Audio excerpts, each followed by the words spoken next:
Satan and excitement is a very interesting point. Um, why people are looking for more and more excitement? They want to accelerate themselves. So, this individual, Satan, the opposer, and the devil, liar, he knows human character. He knows the needs of humans. And in order to supply these needs with additional excitement or with a junk food, he brings different situations to humans individually as well as a whole human society. He creates wars, he creates riots, he generates different forms of excitement. And when humans get excited, they have less and less attention for what is appropriate, what is upright morally and mentally, and they get more accelerated and more excited with fleshly matters. And this level has to reach another new one time after time, because the present one is going to become boring, is going to become something that will not taste like it used to yesterday. So that's why the wicked one, Satan, devil, always generates through media and so on new levels of excitement based to human character or depraved human character. And that's why we see a human society today that is going downhill in all aspects, in all possible aspects of moral sense. And they don't have common sense anymore for what is moral, what is spiritual, so they have lost the excitement, the proper excitement for spiritual matters, the proper excitement for finding the meaning of life, because they are so momentary, not temporary, but momentary. They want just to have the height of the moment more than anything else. So, how did Satan started this excitement the first time in human history? He started this with Eve by deceiving her, and then he deceived his when he fell from the position that he had in the Garden of Eden as a good angel, because he was a good angel and he had a name based on the privilege that he had to take care of the Garden of Eden and to take care of Adam and Eve, because they were supposed to extend that paradisaic area globally, but they failed because they sinned. At that time, he had a good name, but as soon as he deceived Eve, he lost that privilege of that name. So today he is nameless angel. He has only the title Satan, opposer, and devil, the liar.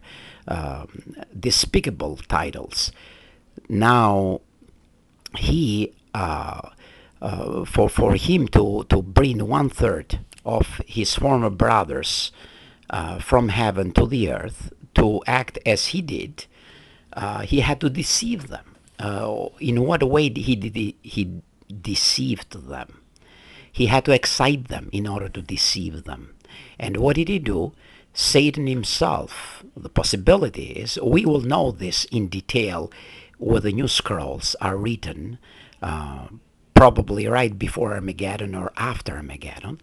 But conceivably, he materialized himself to give an example what it means to have sexual relations with the beautiful females on the earth, because before Noah, before the flood of Noah, girls were close to perfection. Women were living over 900 years and they were perfect almost in beauty and everything. And this guy got involved with sexual relations with them. So it's the same like when we see the performance of pornography. As soon as we see them, we get excited with it. That's human, especially male nature, that are visual. And these angels saw how he was enjoying himself with his girls, and they craved the same act, because Satan could not simply deceive these angels, these good angels, just by words. He had to deceive because he had no connection with them at that time. So he had to materialize himself and perform these acts by himself in order to bring these angels, 1/3 of the angels, down to the earth. So he excited that with sexual acts. And these angels today, as they have fallen, they cannot go back to their former position, but are in the place of Tartarus, which symbolically means place of spiritual darkness. So they are destined to be destroyed in the final test. 1,000 years after Armageddon, they will be eliminated, they will die forever, and they have no hope for forgiveness. So what they do now, they entice other humans because they want to take as many humans with them as possible toward the everlasting death. And what they do, they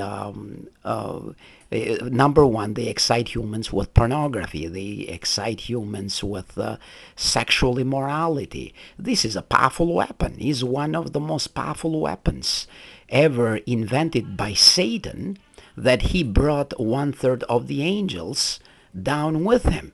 So the visualization, the eyes are powerful to trick the mind and the heart. So beside this, he create different luxurious environments for people to be victimized with, to have high expectations. For he creates the gap between the rich and the poor to crave the rich, and everybody is becoming a money lover because of lack of security and so many other reasons as well. So is the world today, that's why it's called, lies in the power of the wicked one, Satan the devil. So the world today is not does not lie under the power of God the Almighty, Jehovah. Lies under the power of the wicked one, Satan the devil, and his demons. And Jesus said that. Jesus did not refuse this. He agreed that the world, this human society, is under the power of Satan until Armageddon.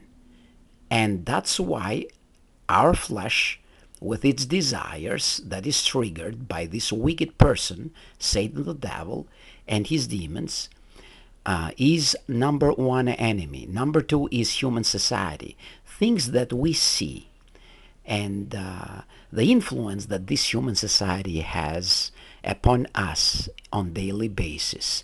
And the third enemy, we might say, is Satan the devil, that triggers these two enemies against us all the time. And the last enemy, the Bible says, is the last, but is not considered as these three, that they are active in a sense that cause us to sin against God. Is the last, is death, which is going to be eliminated once for all time on the final test, 1,000 years after Armageddon. For you to see this 1,000 years is written 6 times in the book of Revelation chapter 20. And then you'll understand the meaning of 1,000 years, the meaning of it. But for us to survive Armageddon as Noah survived the flood, we need to fight against these three enemies. our weak flesh with its desires, this human society, the spirit of this human society. We cannot be out of this human society, but we have to fight its spirit and Satan the devil and its influence. But we have to understand his machinations, how he does things. I think you will enjoy this information, and that's it.